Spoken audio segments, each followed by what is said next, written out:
Okay, ठीक है। तो कल वाली क्लास में हम लोगों ने क्या पढ़ा था? हम लोगों ने कल वाली क्लास में 2 केसेस डिस्कस किए थे। एक तो हम लोगों ने गॉस लॉ देखा था, एक एप्लीकेशन सॉरी किया था। एक तो हमने देखा था कि गॉसेस लॉ आपके पास क्या होता है और उसकी दूसरी जो एप्लीकेशन थी वो आपके पास क्या थी। और हमें पता है कि गॉसेस लॉ हमें ये कहता है कि अगर आपके पास कोई भी क्लोज सरफेस है तो उसका टोटल फ्लक्स किसके इक्वल था? पाई इज इक्वल्स टू 1/एप्सिलॉन टाइप्स, और जितना भी चार्ज उस बॉडी के अंदर, जो भी आपने गॉसियन सरफेस कंसिडर की है, उसके अंदर जितना भी चार्ज होगा उसका मल्टीपल।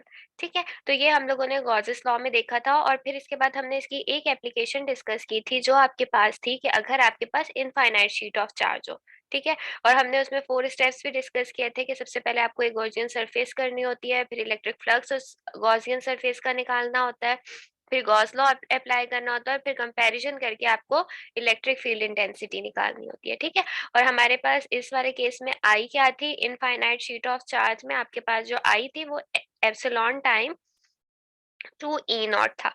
यही आई थी हमारे पास। और ये 2 आपके पास क्यों आ रहा था? क्योंकि अभी जो हम लोग केस डिस्कस करेंगे वो भी आपके पास charge density divided by epsilon nought होगा, सिर्फ 2 नहीं होगा।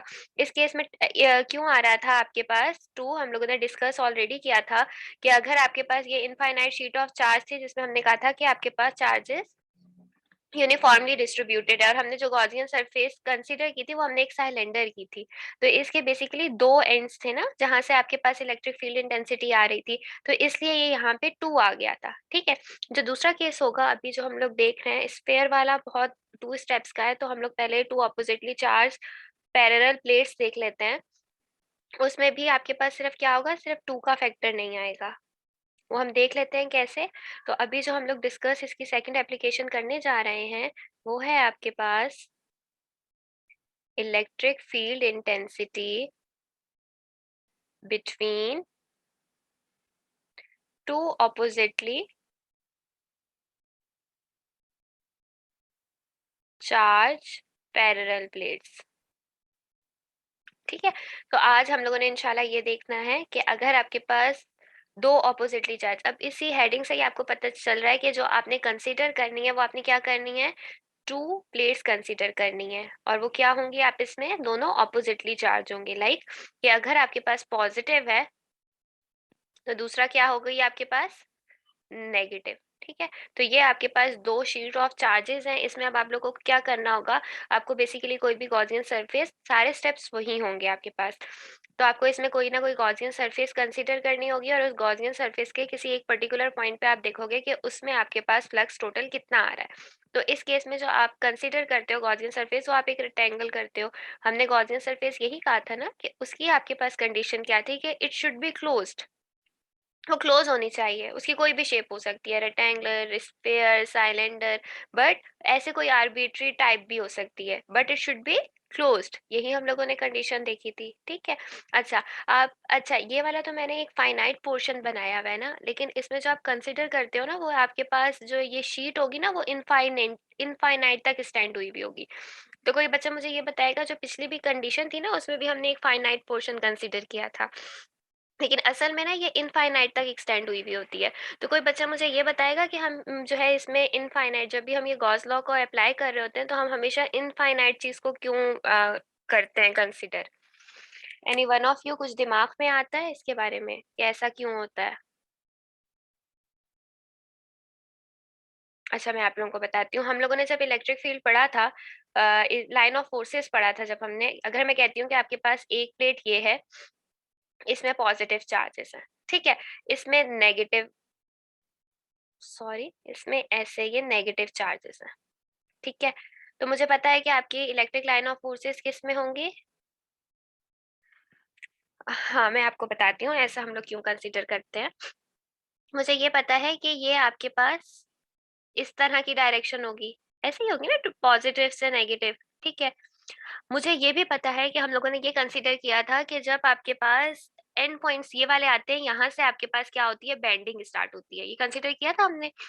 जो आपके पास लाइन ऑफ फोर्सेस होंगी इलेक्ट्रिक, यहाँ से और एंड से बेंड होना स्टार्ट हो जाएगी। और पिछली क्लास में भी हम लोगों ने जब डेरिवेशन की थी तो मैंने आप लोगों को एक पॉइंट लिखवाया था कि जो आपके चार्जेस हैं वो यूनिफॉर्मली डिस्ट्रीब्यूटेड है। यूनिफॉर्मली डिस्ट्रीब्यूटेड क्या था आपके पास कि अगर यूनिफॉर्मली डिस्ट्रीब्यूटेड है कि पर्टिकुलर डिस्टेंस पे चार्जेस हैं, सेम सीक्वेंस है उनकी, रादर देन किसी जगह ऐसे ऐसे हैं, किसी जगह एक है, किसी जगह दो है, किसी जगह चार ने ग्रुप्स बनाया हुआ है। ठीक है, तो हमने यही कंसिडर किया था कि आपको यहाँ पे चार्जेस जो होते हैं वो यूनिफॉर्मली डिस्ट्रीब्यूटेड होने चाहिए। इसीलिए हम लोग इनफाइनाइट शीट चार्ज करते हैं, ताकि ये जब बेंडिंग आ जाएगी तो क्या चार्जेस आपके पास यूनिफॉर्मली डिस्ट्रीब्यूटेड होंगे? यूनिफॉर्मली डिस्ट्रीब्यूट नहीं होते। तो बेसिकली हम लोग ये यूनिफॉर्म इलेक्ट्रिक फील्ड के लिए कंसीडर कर रहे होते हैं कि आपकी जो ये शीट्स वगैरह हैं या आप कोई भी कंसीडर कर रहे हो तो उसका जो एक्सटेंड है वो कितना है, इनफाइनाइट है। ठीक है, और अभी ये जो दिख रही है ये बेसिकली आपको टू डायमेंशन में दिख रही है, लेकिन बेसिकली ये क्या होती है, आपके पास थ्री डायमेंशन में होती है। लेकिन हम ये कंसिडर करें कि अगर वो थ्री डायमेंशन में भी है तो सिर्फ उसकी एक पर्टिकुलर तरफ, अगर फॉर एग्जांपल उसकी एक्स एक्सिस है, वाई एक्सिस है, जेड एक्सिस है, तो ये थ्री डायमेंशन है, लेकिन हम लोगों ने ये कंसिडर किया है कि इसकी सिर्फ एक साइड पे चार्ज है। ठीक है, यहाँ तक कुछ सवाल बच्चों, आगे बढ़े।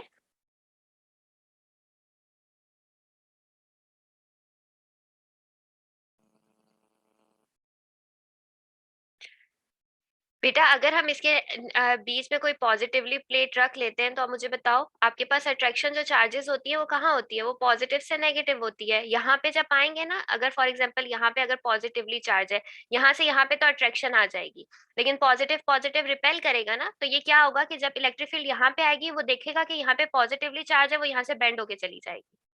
ये हमने फर्स्ट क्लास में डिस्कस किया है। ठीक है, आपके क्लास फेलो का क्वेश्चन है कि अगर बीच में पॉजिटिव प्लेट रख लूं तो क्या होगा, या अगर मैंने यहाँ पे बीच में एक पॉजिटिवली चार्ज प्लेट रख दी है, इसके बीच में तो अट्रैक्शन हो जाएगी। ठीक है, ये तो वही वाला केस हो जाएगा जैसे इसका और इसका है। लेकिन अब पॉजिटिव पॉजिटिव में क्या होगा कि ये electric line of forces travel करेंगी, लेकिन जैसे ही इसे पता लगेगा कि यहाँ पे तो पॉजिटिव है, वो बेंड करके चली जाएगी। Got it Danish? ओके, यहाँ तक और कोई सवाल है किसी बच्चे को? ओके, ठीक है, यहाँ तक हम लोगों ने कंसिडर कर लिया कि हमारे पास, हमने सिर्फ ये कहा कि दो आपके पास ऑपोजिटली चार्ज पार्टिकल है। अब हम लोगों ने ये भी देख लिया कि आपके पास जो प्लेट है वो क्या है, वो थ्री डायमेंशन है। ठीक है, और हमने ये भी देख लिया कि आपके पास जो चार्ज है वो सिर्फ एक साइड पे। अब सबसे पहले क्या स्टेप था, कोई मुझे बताएगा? हमारे हमने जो स्टेप कंसिडर किए थे, हमने क्या कहा था, स्टेप वन जो होता है आपके पास वो गॉसियन सरफेस होती है। ठीक है, आपको कोई भी गॉसियन सरफेस कंसीडर करनी है। इस केस में जो आप गॉसियन सरफेस कंसीडर करते हो वो कौन सा आप कंसीडर करते हो, रेक्टेंगुलर बॉक्स कंसीडर करते हो। ठीक है, अब मैं यहाँ पे एक दफा फिर से ड्रॉ कर लेती हूँ। यहाँ पे आपके पास क्या थी, एक पॉजिटिवली चार्ज प्लेट थी, और यहाँ पे आपके पास क्या थी, एक नेगेटिवली चार्ज प्लेट थी। ठीक है, ये हो गया। अब मैंने कहा कि मैंने यहाँ पे एक कोई सा भी रेक्टेंगुलर बॉक्स कंसीडर कर लिया, और मैं कहती हूँ इस सर्टेन पॉइंट पे मुझे ये पता करना है कि आपके पास इलेक्ट्रिक फील्ड इंटेंसिटी क्या है। ठीक है, अब मुझे कोई बच्चा ये सवाल बताए कि मैंने इसको बीच में क्यों नहीं कंसीडर किया, ये जो मैं बॉक्स कर रही हूँ, इलेक्ट्रिक फील्ड ऑफ लाइंस यहाँ से यहाँ पे फोर्सेस जा रही हैं, लेकिन मैंने इस चार्ज को ही इसके अंदर क्यों इंक्लूड किया। मैं अगर फॉर एग्जांपल मेरे पास यहाँ पे ऐसे पॉजिटिव प्लेट थी, यहाँ पे नेगेटिव प्लेट थी, ये इलेक्ट्रिक लाइन ऑफ फोर्सेस जा रही हैं, यहाँ पे क्यों नहीं कंसीडर किया। यहाँ पे मैं कह देती कि यहाँ पे कंसीडर करो और इस पॉइंट पे बताओ, मैंने एक चार्ज को क्यों किया close. Any one of you?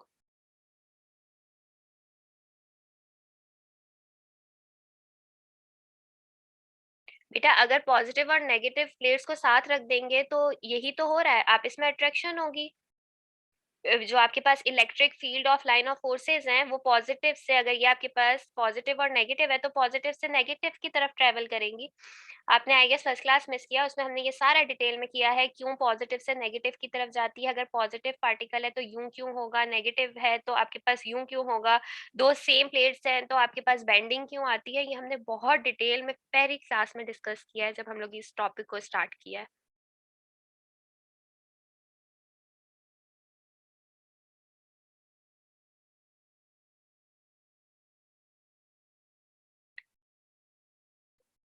समझ आया बच्चे? आपने जो क्लास मिस की है ना, वो आप क्लास जाके देखो। जब हमने इलेक्ट्रिक लाइन ऑफ फोर्सेस ये डिस्कस किया था, मैंने आपको सारे डिफरेंट सिनेरियोज़ बताए थे।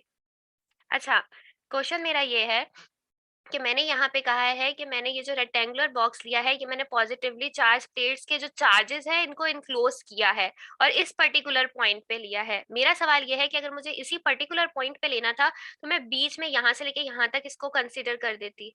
ये चार्ज को इनक्लोज ही ना करती। ऐसा मैंने क्यों किया?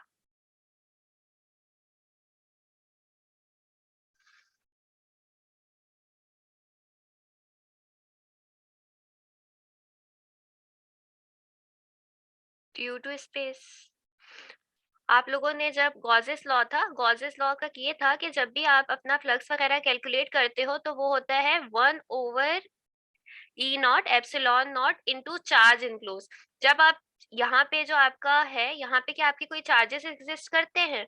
यहाँ पे तो आपके चार्जेस ही नहीं है। अगर यहाँ पे चार्जेस ही नहीं है, तो मैं यहाँ पे कंसीडर करूंगी तो ये तो जीरो हो जाएगा और आपका जो आउटपुट होगा वो जीरो आ जाएगा। ठीक है, तो आपको एक, अब मुझे ये बताओ, ये तो मैंने आपको बता दिया कि ये चार्ज दोनों को क्यों नहीं किया। ठीक है, ये तो हमें समझ आ गया कि हमने इसको क्यों किया, क्योंकि अगर चार्जेस ही नहीं होंगे, चार्ज इनक्लोज वाला पोर्शन ही मैं नहीं लूंगी, वो तो आपके पास जीरो हो जाएगा। अगर मैं दोनों को कंसीडर कर लेती तो बेटा नेट चार्ज दोबारा जीरो हो जाता, पॉजिटिव नेगेटिव का। ठीक है, तो वो आपके पास क्या हो जाता, नेट चार्ज जीरो हो जाता। हमने एक को इसलिए कंसीडर कर लिया क्योंकि हमने ये चीज कंसीडर की है कि जो आपकी चार्ज डेंसिटी है वो आपके पास यूनिफॉर्म है। तो अगर आप इसका निकाल लो, इसका निकाल लो, वो सेम आएगा। Got it? यहाँ तक मेरे बच्चों को क्लियर हो गया?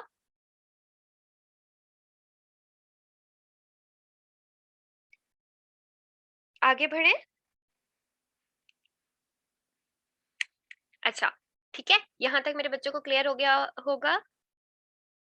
बुक में आपको सिर्फ आप खोलोगे, सिर्फ सपोजिशन मिलेगी, डेरिवेशन मिलेगी, खत्म। लेकिन ये जो छोटे छोटे क्वेश्चंस होते हैं ना, मैम यहाँ पे ही क्यों आपने रेक्टेंगुलर बॉक्स को प्लेस किया, मैम आपने पॉजिटिव को ही क्यों कंसीडर किया, नेगेटिव को क्यों नहीं किया, इस तरह के क्वेश्चंस आप लोग किया करो ताकि आप लोगों को फिजिक्स पढ़ने में मजा आए। ठीक है, तो अभी तक हम लोगों ने क्या किया, हम लोगों ने एक चार्ज हमने सब समझ लिया कि हमने यहाँ पे क्यों कंसीडर किया। ठीक है, ये आपके पास पॉजिटिवली चार्ज प्लेट थी, ये आपके पास क्या थी, नेगेटिवली चार्ज प्लेट थी। यहाँ पे आपने क्या किया, एक रेक्टेंगुलर बॉक्स ले लिया और ये वाला वो पर्टिकुलर पॉइंट है जहाँ पे आपने पी फाइंड करना है। अब सिंपली वही डेरिवेशन है, यहाँ तक समझ लिया। मुझे पता है कि चार्ज डेंसिटी किसके इक्वल होती है, आपके पास चार्ज ओवर एरिया के। तो मैं यहाँ से अगर क्यू की वैल्यू निकालूं तो मेरे पास क्या आ जाएगी, ये वाली वैल्यू मेरे पास आ गई, सिग्मा इंटू ए। ठीक है, ये आपके पास हो गया स्टेप वन। स्टेप वन यही होता था ना। स्टेप टू क्या होता था, स्टेप टू आपके पास होता था कि आपको बाय डेफिनेशन फ्लक्स की वैल्यू निकालनी होती थी। तो फ्लक्स की वैल्यू क्या होती है आपके पास, ई डॉट ए। ठीक है, अब देखो बच्चों, अब हमें पता है कि ये है आपके पास। अब सिर्फ इस वाली प्लेट की तरफ आ जाओ। मैं यहाँ पे अगर एक रेक्टेंगुलर बॉक्स ड्रॉ करूँ तो आपको ज्यादा क्लियर होगा। I am very bad at drawing, but consider it as a rectangular box. ठीक है, ये आपके पास एक रेक्टेंगुलर बॉक्स है। इसकी क्या कितनी साइड्स हैं, इसकी बेसिकली 1 2 3 4 ये सारी साइड्स हैं। ठीक है, अब ये वाली साइड्स तो एक्सक्लूड हो गई। ठीक है, इसकी एक साइड के ऊपर तो चार्ज ही नहीं है, ये वाला चार्ज, ये वाली साइड तो एक्सक्लूड हो गई कि इसके ऊपर नो चार्ज है। हमारे पास कितनी साइड्स रह गई, 1 साइड रह गई, 2 साइड रह गई और 3 साइड रह गई। ऐसे ही है ना। तो अब इसके हिसाब से जो आपको फ्लक्स आएंगे, वो आपके पास कितने फ्लक्सेस आएंगे टोटल, ये तो एक फ्लक्स है ना, 1 फ्लक्स आएगा, 2 फ्लक्स आएगा और 3 फ्लक्स आएगा। लेकिन हमारे पास पता है मुझे कि इसका फॉर्मूला क्या होता है, ई ए कॉज ऑफ थीटा। फ्लक्स का फॉर्मूला ये होता है ना। अगर मैं आपको बोलूं कि यहाँ पे एरिया और ई की मैं वैल्यू निकालूं, तो हमें पता है कि ये आपस में एक दूसरे के क्या होते हैं। इस वाली कंडीशन में ई भी इसी डायरेक्शन में होगा और एरिया भी, नॉर्मल ड्रॉ करते हैं हम लोग सरफेस के, तो एरिया भी इधर ही होगा। यहाँ पे इसका एरिया इस डायरेक्शन में होगा, यहाँ पे इसका एरिया इस डायरेक्शन में होगा। लेकिन ई की वैल्यू तो ऐसे है ना हर जगह, ई की वैल्यू ऐसे है, ई की वैल्यू ऐसे है, ई की वैल्यू ऐसे है। तो यहाँ पे अगर मैं बोलूँ तो इन दोनों के बीच में कितना है, अगर मेरे पास दो पैरेलल हैं, ई भी इसी डायरेक्शन में, अभी मैं इस वाली साइड की बात कर रही हूँ, टू साइड की। ठीक है, ई भी सेम डायरेक्शन में है और ए भी सेम डायरेक्शन में है। तो आपके पास थीटा कितना हो जाएगा, जीरो। और मुझे पता है कि कॉस थीटा किसके इक्वल होता है, 1। तो आपके पास साइड टू का फ्लक्स कितना आ जाएगा, ई ए। ठीक है। अब इसी तरह इस साइड पे आ जाओ, वन साइड पे मुझे पता है कि आपका एरिया नॉर्मल, सरफेस के नॉर्मल मैंने ड्रॉ कर दिया, और आपके पास इलेक्ट्रिक फील्ड की क्या है डायरेक्शन, ये। तो इन दोनों के बीच में क्या एंगल बन रहा है, 90, है ना। इस केस में अब भी आपके पास क्या बन रहा है, 90। दो केसेस में आपके पास 90 90 बन रहा है, और मुझे पता है cos 90 किसके इक्वल होता है, जीरो। तो आपके पास इन दोनों कंडीशन में जो फ्लक्स हैं वो क्या आ जाएंगे, जीरो। कोई सवाल? तो आपके पास सिर्फ एक फ्लक्स आ रहा है। ओके। कौन सा फ्लक्स आ रहा है, कि जब आपके पास एरिया भी इस डायरेक्शन में और फ्लक्स भी इस डायरेक्शन में, इसमें जब नॉर्मल है और नॉर्मल है तो ये आपके पास क्या हो जाएंगे, जीरो। तो आपके पास जो टोटल फ्लक्स आ जाएगा वो किसके इक्वल आ जाएगा, ई ए। पिछली वाली कंडीशन में जो हमने पिछले वाला कंसीडर किया था केस, जब आपके पास क्या था, इनफाइनाइट शीट ऑफ चार्जेस थी, आपने सिलेंडर ड्रॉ किया था और उसके दोनों एंड्स पे 2 ई ए आ रहा था, ऐसे ही था ना। बस ये डिफरेंस है इस केस में और उस केस में। यहाँ तक समझ आया मेरे बच्चों को? तो आपके पास जो ये टोटल फ्लक्स आ गया स्टेप 2 का, ये आपके पास क्या आ गया, ई ए। ठीक है। अब हम अपने आते हैं स्टेप 3 की तरफ, और आपके पास स्टेप 3 क्या है, कि आपको क्या करना होता है, फ्लक्स निकालना होता है बाय गॉसेस लॉ। और गॉसेस लॉ क्या था आपके पास, flux into 1 over epsilon nought charge enclosed. ठीक है। और क्यू की वैल्यू आपने निकाली थी फर्स्ट केस में, जो हमने सबसे पहले निकाला था कि charge density is equal to Q over ए।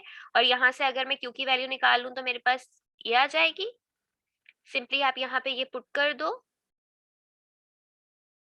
ठीक है। यहाँ तक कोई सवाल? जल्दी जल्दी बच्चों बताओ।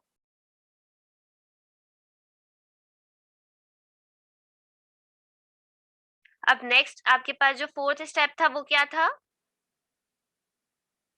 ओके। अब आपके पास स्टेप 4 क्या था, स्टेप 4 में आपको क्या करना था, दोनों इक्वेशंस का कंपैरिजन। ठीक है। एक फ्लक्स आपके पास ये आ गया, और टोटल फ्लक्स क्या आया था, पिछले स्टेप में हमने निकाला था ई ए, एक ही का फ्लक्स आया था, बाकी दो साइड्स का तो जीरो हो गया था। तो इन दोनों को कंपेयर कर लो, तो आपके पास क्या आ जाएगा,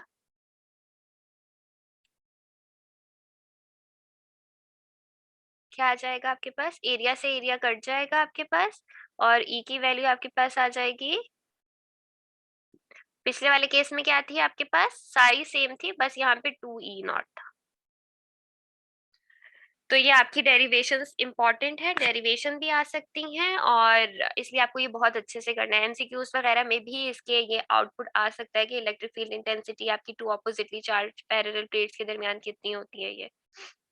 ओके। अब हमारे पास सिर्फ एक एप्लीकेशन रह गई है, वो बहुत छोटी सी है, वो सबसे इजी है। मैंने यही सोचा था कि अपने बच्चों को पहले थोड़ा मुश्किल काम करवाऊंगी, फिर इजी करवाऊंगी, ताकि मेरे बच्चों को फौरन से समझ आए।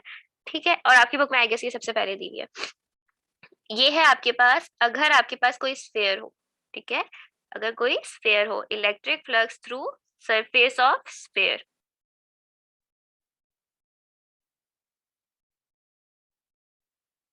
इसमें डायरेक्ट आपको, क्योंकि आपको एक बता दिया है कि आपको इलेक्ट्रिक फ्लक्स निकालना ही स्फेयर का है, तो ये जो गॉसियन सरफेस आपको कंसीडर करनी होती है ये सब नहीं है। ठीक है। इसमें डायरेक्ट आपका एक स्फेयर है, अगर ये आपके पास अगर एक स्फेयर है, तो आपको इसमें बताना है कि किसी भी पर्टिकुलर पॉइंट पे आपका इलेक्ट्रिक फ्लक्स क्या होगा। कंसीडर, लेट कंसीडर कि ये वाला पॉइंट है जहां पे आपको फ्लक्स निकालना है, और मुझे पता है कि इसके मिडल में और सारी जगह क्या होगा, एक पॉजिटिवली चार्ज होगा। और अगर मैं इलेक्ट्रिक फील्ड इसकी निकालूं तो मुझे पता है कि पॉजिटिव से आउटवर्ड जाती है, ये हमने कंसीडर किया था। और अगर इस वाले पर्टिकुलर एरिया का मुझे निकालना है, इस सरफेस का निकालना है मुझे इलेक्ट्रिक फ्लक्स, तो मुझे पता है कि मैं अगर इसका नॉर्मल ड्रॉ करूंगी तो वो क्या होगा, एरिया। यही है ना, कि आपके पास सिंपली मैंने क्या किया, आपके पास एक स्फेयर है, और मुझे पता है कि उसके मिड में क्या होगा, सेंटर में आपके पास क्या होगा, एक चार्ज है। ठीक है। और हम पॉजिटिव चार्ज ही कंसीडर कर रहे होते हैं, that is basically a test charge, हम लोगों ने ये टाइप्स भी पढ़ी थी। अगर मैं बोलूं कि आपकी इलेक्ट्रिक फील्ड की जो डायरेक्शन है वो किस में है, तो मुझे पता है कि पॉजिटिव से क्या होती थी, आउटवर्ड होती थी, और नेगेटिव की टूवर्ड्स होती थी, तो इलेक्ट्रिक फील्ड ये आ गई आपके पास। और मुझे पता है कि अगर मुझे किसी सरफेस का एरिया फाइंड करना है, उसकी डायरेक्शन फाइंड करनी है, तो हमने कहा था कि सिंपली हमें क्या करना होता है, नॉर्मल ड्रॉ करना होता है उस पर्टिकुलर सरफेस से। तो मैंने ये ड्रॉ कर दिया। तो यहाँ से मुझे ये पता चल रहा है कि दोनों की डायरेक्शन आपकी क्या है, सेम है, मतलब ये दोनों पैरेलल है। ठीक है। तो सिंपली हमने क्या किया, कि हमने एक चार्ज कंसीडर किया, Q, जो आपके पास क्या है, सेंटर ऑफ स्फेयर। ठीक है? और हमने एक डेल ए, ये जो ए आप कंसीडर कर रहे हो ना, ये डेल ए है। डेल ए हमने लास्ट क्लास में भी देखा था कि हमने क्यों कंसीडर किया था, क्योंकि आपकी बहुत बड़ी सरफेस है और आप एक पर्टिकुलर एक स्मॉल एरिया का निकाल रहे हो। यही था ना, हमने ये कंसीडर किया कि ये आपके पास जो डेल ए है, एक बहुत ज्यादा स्मॉल एरिया है। ठीक है? और हम ये क्यों करते थे, कि इसलिए करते थे कि आपका एरिया पैरेलल इसमें क्या है, यहाँ पे देखो, अगर हम ये कंसीडर की बात छोड़ भी दो, तो आपके पास जो एरिया है और आपके पास ये जो इलेक्ट्रिक फील्ड है, उसकी डायरेक्शन आप इसमें क्या है, पैरेलल। ये दोनों आप इसमें एक दूसरे के क्या आ गए हैं, पैरेलल। ठीक है? यहाँ तक कोई सवाल मेरे बच्चों को?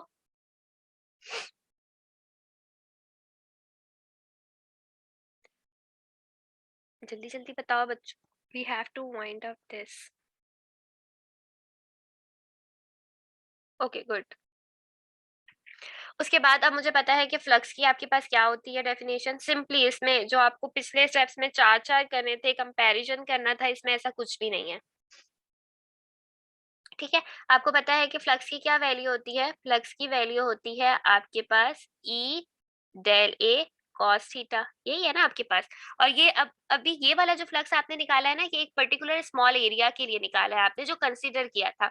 अगर मैं बोलूं कि टोटल पूरे स्फीयर का एरिया क्या है, तो मुझे सिंपल टोटल फ्लक्स के लिए क्या करना होगा, हम समीशन लगा लेते हैं मैथ्स में भी। ठीक है? सम ऑफ ऑल द साइड्स। ठीक है, ये मैंने समीशन लगा दिया। लेकिन मुझे पता है कि इलेक्ट्रिक फील्ड तो सेम है पूरे स्फीयर में, चेंज क्या आएगा, चेंज एरिया में आएगा। तो ये मैं समीशन क्या एरिया के साथ लगा दूं, क्या मैं इसको इस तरह लिख सकती हूँ? क्योंकि मुझे पता है इलेक्ट्रिक इंटेंसिटी, जो आपके पास इलेक्ट्रिक फील्ड इंटेंसिटी है, वो तो थ्रू आउट सेम है। ठीक है? तो ये जो बेसिकली समीशन आ रहा है, ये किसकी वजह से आ रहा है, एरिया की वजह से आ रहा है ना। तो क्या मैं फ्लक्स को ऐसे लिख सकती हूँ कि मेरे पास टोटल फ्लक्स है summation of area del area, सिर्फ समीशन को यहाँ शिफ्ट कर दिया। ठीक है? और आपको पता है, मैं एक मिनट पेपर चेंज कर लूं। अभी तक जो हमारे पास आया, वो हमारे पास क्या आया था कि फ्लक्स इज इक्वल्स टू ई, ये आया। आपको पता है कि एरिया ऑफ स्फीयर किसके इक्वल होता है, 4 पाई r स्क्वायर। तो सिंपल आपने क्या करना है कि इस डेल ए की जगह एरिया की वैल्यू पुट कर देनी है। आप जब इस एरिया की जगह करोगे तो ये क्या आ जाएगा, 4 पाई r स्क्वायर। ठीक है? ये, और हम लोगों ने कूलम्स लॉ वगैरह और जो देखा था इलेक्ट्रिक फील्ड इंटेंसिटी, उसमें क्या वैल्यू होती थी आपके पास ई की वैल्यू आपके पास होती थी 4 pi e0 q over r square, यही होती थी ना। अब सिंपली इस ई को आप इस वाली इक्वेशन में पुट कर दो, वन इक्वेशन में। तो आपकी वन इक्वेशन क्या बन जाएगी, pi is equals to 1/4 pi e0 q over r square into 4 pi r square, यही हो जाएगी। 4 पाई से कैंसिल, आर स्क्वायर से कैंसिल। तो जो ये आपके पास आ जाएगा, ये आपके पास आ जाएगा Q E not, total electric field intensity ये आ जाएगी ई। ठीक है? तो ये मुझे इससे क्या पता लगा है,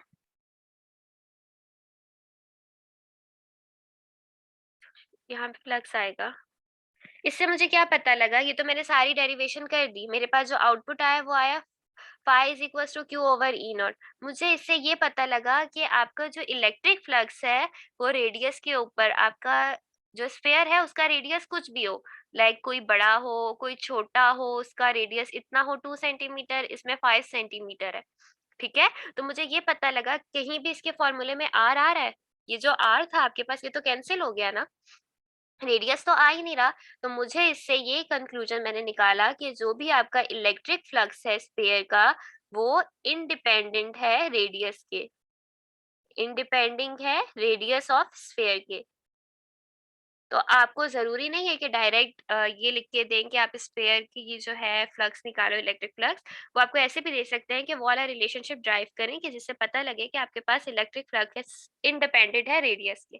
तो तब भी आपको यही ड्राइव करना होगा। ठीक है? यहाँ तक कुछ सवाल मेरे बच्चों को? मैं आप लोगों के माइक्स खोल देती हूँ। यहाँ तक कोई सवाल बच्चों?